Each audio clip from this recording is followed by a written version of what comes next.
Hello friends, this is physics with Swapnil. और आज हमारा जो टॉपिक है वो है सीरीज एंड पैरेलल। ठीक है, तो हमारा टॉपिक है सीरीज एंड पैरेलल। अभी तो केवल हम पैरेलल लिख रहे हैं, सीरीज भी समझाएंगे। एक क्वेश्चन लेते हैं। क्वेश्चन ऐसा है, एक मान लीजिए आपने सर्किल बनाया और ये पॉइंट ए है। इस ए पॉइंट से कुछ रजिस्टर ले आइए।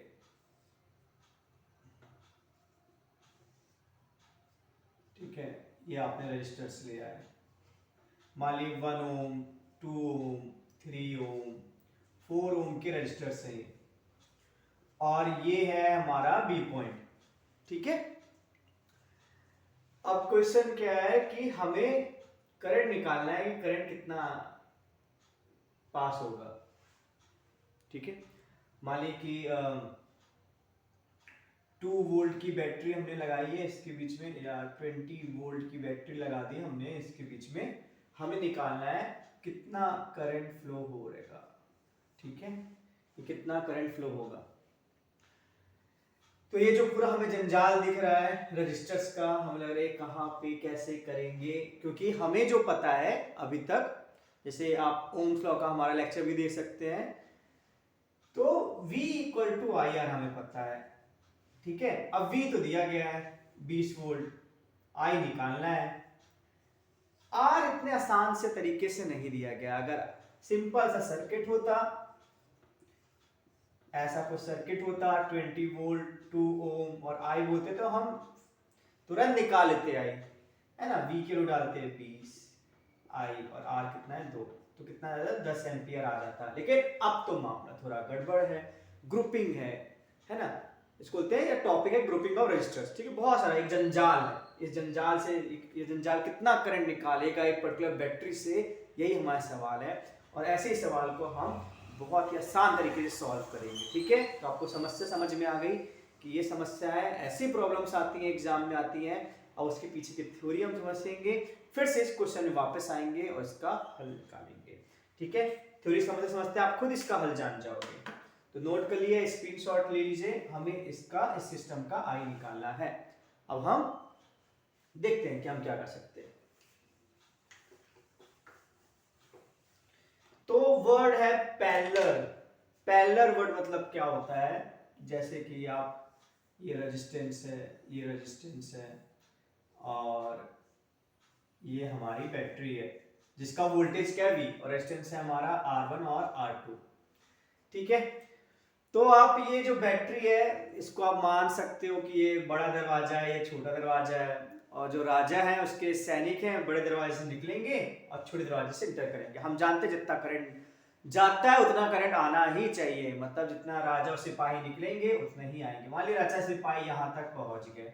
अब इनके पास आपको कितने रास्ते दिख रहे हैं, एक तो ये रास्ता दिख रहा है पहला वाला कि इस रास्ते के थ्रू वापस आ जाए छोटे दरवाजे की तरफ, और ये दूसरा रास्ता दिख रहा है कि राजा सिपाही इस रास्ते के थ्रू वापस आ जाए छोटे दरवाजे।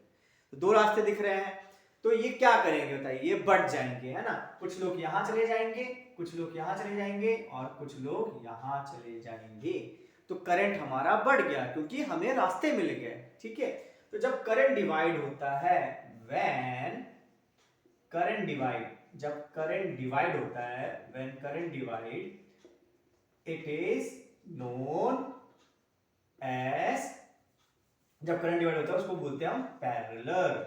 क्या बोलते हैं, पैरेलल सर्किट। ठीक है, पैरेलल सर्किट जब करंट डिवाइड होता है। तो आप यहां देख रहे हैं करंट डिवाइड हो रहा है। अब वो ये कितना करंट डिवाइड होगा, I1 क्या होगा, कितना यहां जाएगा, कितना यहां जाएगा, I2 कितना होगा, ये हमें निकालना है। ठीक है, तो देखते हैं कैसे हम इसको अप्रोच करेंगे। बहुत ही सिंपल है, कोई ज्यादा कठिन नहीं है। तो यहां पे देखिए, आप यहां पे ध्यान दीजिए, जैसे ये जो है वोल्टेज जिसको होते हैं, ये होता है एक्चुअली पोटेंशियल डिफरेंस होता है। मान लो आपको इसकी वैल्यू दी गई है 50 वोल्ट, तो ये कुछ भी वैल्यू हो सकती है। मान लीजिए इस बड़ी प्लेट की वैल्यू है 100, एक छोटी प्लेट की वैल्यू है 50, क्योंकि 100 में से 50 जाएगा 50 आ जाएगा पोटेंशियल डिफरेंस। ऐसा भी हो सकता है इसकी वैल्यू 50 हो जाए, इसकी 0 हो जाए। ठीक है, नेगेटिव भी हो सकता है, -50 हो जाए। ठीक है, और यहाँ क्या हो जाए बताइए, -100 हो जाए, ठीक है, तो फिर से 50 आ जाएगा, क्योंकि पोटेंशियल डिफरेंस बताता है। तो ठीक है, हम इनमें से एक वैल्यू चूज कर लेते हैं। तो हमने मान लिया इसकी वैल्यू 50 मान लिया और इसकी वैल्यू 0 मान लिया, ठीक है। अब ये 50 है, अब देखिए इस पॉइंट को देखिए, ये पॉइंट डायरेक्टली इससे कनेक्टेड है, इसका 50 है तो इस पॉइंट का भी 50 हो गया। अब ये वाला पॉइंट देखिए, ये पॉइंट भी इससे डायरेक्टली कनेक्टेड है, ये 0 है तो ये भी 0 हो गया। इसी तरह यहाँ जाइए, ये पॉइंट भी इससे डायरेक्टली कनेक्टेड है 50 वाले से, तो इसका भी क्या हो जाएगा 50। और जो ये पॉइंट है, ये भी पॉइंट डायरेक्टली कनेक्टेड है इससे, तो इसका भी हो जाएगा 0। मतलब कि जब पैरेलल होता है तो जो पोटेंशियल डिफरेंस जहां होता है वही सबके बीच में होगा। तो करंट डिवाइड होता है, but potential difference do not divide, potential difference divide नहीं होता है, ठीक है। तो ये आपको बात समझ में आई होगी। तो अगर ये V है तो यहाँ भी V होगा और यहाँ भी V होगा। अब आप ओम्स लॉ लगा दें, बहुत आसानी से ओम्स लॉ लगा दें। तो ओम्स लॉ आप यहाँ पे लगाएंगे इस सर्किट में, तो ओम्स लॉ क्या होता है, V equal to I R. तो V है, I आपका I1 है और R1 आपका R1 है, R आपका R1 है। फिर यहाँ पे ओम्स लॉ लगा दीजिए, तो यहाँ पे ओम्स लॉ लगाएंगे तो क्या आ जाएगा, फिर से V equal to I R लगा दीजिए, तो V होगा, क्योंकि पैरेलल में पोटेंशियल डिफरेंस चेंज होता ही नहीं है। करंट तो हो गया, यहाँ पे करंट कितना है, I2 है, और ये मान लीजिए ये R2 ले लीजिए और ये R1 ले लीजिए थोड़ा आसानी से, तो ये हो जाएगा R2, ठीक है। तो आपको ये समझ में आया होगा, है ना, ये बात। तो बस हमें इतना ही समझना था इसमें कि कैसे हम इसको सॉल्व करते हैं। अब इसी में अगर हम देखें ये दोनों इक्वल हैं तो क्या हो जाएगा, I1 R1 equal to I2 R2, ठीक है। तो इसका मतलब क्या होता है, I is inversely proportional to R, ठीक है। मतलब जहां पे रेजिस्टेंस ज्यादा होगा वहां पे करंट कम होगा। मान लेते हैं करंट जा रहा है 10 एम्पियर का, मान लेते हैं। R2 रेजिस्टेंस 5 ओम का है, R1 मान लेते हैं 2 ओम का है। तो आप ही बताइए रेजिस्टेंस कहां ज्यादा है, यहां ज्यादा है, तो यहां पे करंट कम जाएगा, यहां पे करंट कम जाएगा और यहां पे करंट ज्यादा जाएगा, ठीक है। ये रिजल्ट हमें निकालना है, ये रिजल्ट बहुत इंपॉर्टेंट है। करंट पैरेलल में डिवाइड होता है इनवर्सली रेशियो ऑफ रेजिस्टेंस, ठीक है। रेजिस्टेंस के इनवर्स रेशियो में जो करंट होता है वो हमारा क्या होता है, डिवाइड होता है। ये बात समझ में आ गई आपको, ठीक है।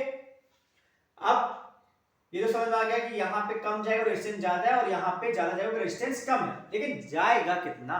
तो इन इक्वेशन को आप सॉल्व करेंगे, जैसे I जो है अगर इस पॉइंट पे लगाएं, जो I है वो I1 प्लस I2 में जा रहा है, I1 प्लस I2 में जा रहा है, और इन सबको आप सॉल्व करेंगे तो आपको मिल जाएगा जो I1 होगा वो हो जाएगा I R1 plus R2 into R2, ठीक है। ये I1 करंट हो जाएगा। ये बात समझ में आ गई। तो ये फॉर्मूला हमें नहीं भूलना है। इसी तरह अगर हम I2 की बात करें तो I2 बताइए क्या हो जाएगा, total current upon total resistance, और इनवर्सली प्रोपोर्शनल होता है तो ये हो जाएगा R1, तो इतना करंट जाएगा, ठीक है। तो हमारा मेन यही था कि हमें टोटल करंट दे दिया जाता है, रेजिस्टेंस दिया जाता है और पूछा जाता है भाई इसमें कितना जाएगा उसमें कितना जाएगा। एक क्वालिटेटिव तो हमें पता है कि जिसमें रेजिस्टेंस ज्यादा होगा वहां करंट कम जाएगा, लेकिन कितना जाएगा तो हमारे पास फॉर्मूला भी है दोनों, ठीक है। इसका भी स्क्रीनशॉट ले लीजिए, बहुत इंपॉर्टेंट है ये।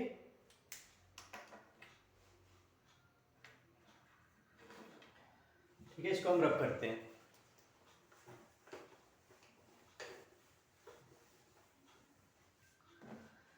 अब एक और है, इसमें लास्ट एक और चीज समझाएंगे, फिर वो वाला क्वेश्चन आपको ना अपने आप हल होगा।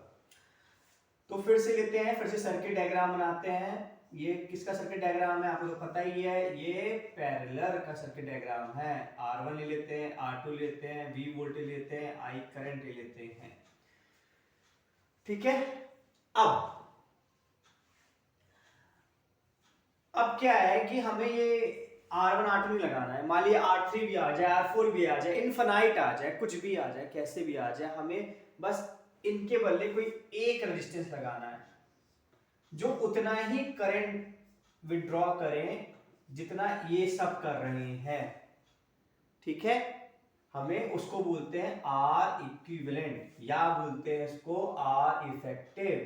R इफेक्टिव मतलब क्या होता है कि उतना ही करंट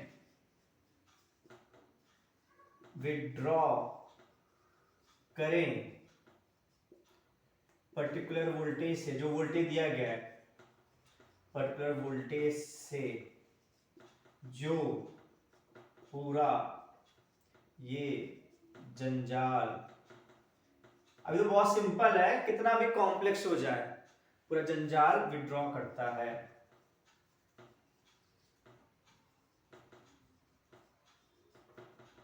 ठीक है, तो आर इफेक्टिव समझ में आया कि ऐसा क्या लगा दें रेजिस्टेंस की उतना ही वो करंट विड्रॉ करे जितना ये पूरा जंजाल विड्रॉ कर रहा है। एक तरीका तो ये है कि आप एमीटर लगाइए, दोनों तरफ एमीटर लगाइए।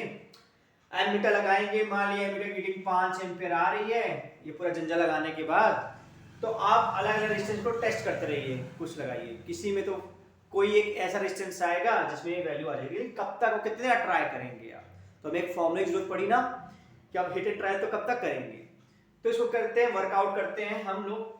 ठीक है, तो यहां देखिए I क्या है हमारा, I1 प्लस I2। ठीक है, और I1 हमारा क्या होता है हम जानते हैं, V इक्वल टू यहाँ क्या हो जाएगा I1 R1, तो I1 क्या आ जाएगा V बाय R1। इसी तरह यहाँ पे I2 क्या आ जाएगा V बाय R2, इन दोनों की वैल्यू यहाँ रख दीजिए, तो क्या आ जाएगा V by R1 plus V by R2। ठीक है, ये बात समझ में आई आपको, है ना, ये आई। इसी तरह इसमें निकाल लीजिए, तो इसमें simple V equal to I R, तो V बाय आर इफेक्टिव, तो V by R effective equal to I. तो हमारा क्या था कि दोनों करंट सेम चाहिए, तो इन दोनों को इक्वेट कर दीजिए, तो हमारा क्या रिजल्ट आएगा, V R effective equal to 1 by R1 plus 1 by R2, V और V, तो V हमारा कैंसिल हो जाएगा, तो हमारे अंत में क्या मिलेगा, 1 by R effective equal to 1 by R1 plus 1 by R2, और यही हमारा डिजायर्ड रिजल्ट है। इसी को थोड़ा सॉल्व करने के बाद हम आर इफेक्टिव जो लिख सकते हैं वो लिख सकते हैं R1 R2 upon R1 plus R2। तो अब हमें हिट एंड ट्रायल करने की जरूरत नहीं है, हम इस फॉर्मूले का इस्तेमाल करेंगे और हमारा काम बन जाएगा।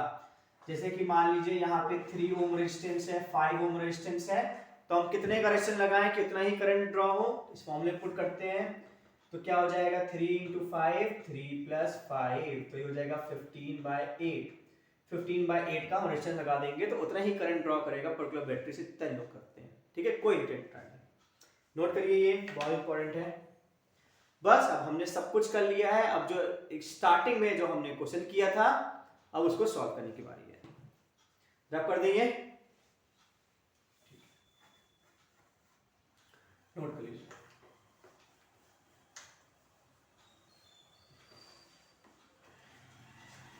तो यहां देखिए हमारे स्टार्टिंग में क्या क्वेश्चन था, ये था, ऐसा कुछ था, यहाँ रेजिस्टेंस थे, ठीक है, और ये ए पॉइंट था, ये बी पॉइंट था। अब कुछ भी वैल्यू हो सकती है, मान लीजिए R1 R2 R3 R4 ले लिया, है ना, और यहाँ पे बैटरी ज्वाइन थी, मान लीजिए 20 वोल्ट की। अब हमें वही करंट निकालना है, कितना करंट पास होगा, देखिए यहाँ पे ये 20 वोल्ट है, मान लेते हैं जैसे हमने 20 वोल्ट आपको दिया था, तो हमने बताया था कि आप इसको 20 मान लें, इसको 0 वोल्ट मान लें, है ना, क्योंकि 20 - 0 20 आ जाएगा। अब देखिए 20 वोल्ट है, तो ये वाला भी क्या होगा 20, ठीक है, तो ये वाला भी इसका एंड क्या होगा 20, क्योंकि ये इससे डायरेक्ट जुड़ा हुआ है, ये वाला भी एंड क्या होगा 20, ये वाला भी एंड क्या होगा 20, और ये वाला एंड भी क्या होगा 20। इसको थोड़ा ब्लैक से कर दें, ये 20 ये 20 ये 20 ये 20, क्योंकि कोई रेजिस्टेंस नहीं है पोटेंशियल ड्रॉप करने का। अब यहाँ देखिए ये वाला 0, तो इससे टच ये वाला भी 0, और ये देखिए सेम जा रहा है तो ये वाला भी 0 और ये वाला भी 0।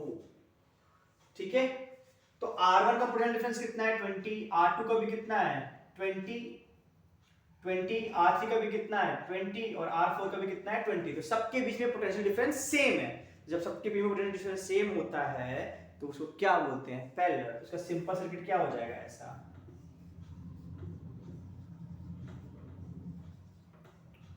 ठीक है, ये इसका simple circuit R1, R2, R3 और R4। ठीक है, अब हमें निकालना है कितना करंट करेगा, तो हम इसका क्या निकाल लें, हम इसका R इफेक्टिव निकाल लें। तो हम जानते हैं जब पैरेलल में होता है तो 1/R इफेक्टिव क्या होता है, 1/R1 plus 1/R2 plus 1/R3 plus 1/R4। हमें R1, R2, R3, R4 दिया गया है, यहाँ पे आप वैल्यू पुट करें, R इफेक्टिव आ जाएगा, फिर ओम्स लॉ लगाते हैं, V equal to I R effective. आपको V दिया गया है, R इफेक्टिव आपने यहां से निकाल लिया तो आपका I आ गया। देखिए कितनी आसानी से हमने ये प्रॉब्लम कर लिया। Okay, so thank you so much for watching this lecture.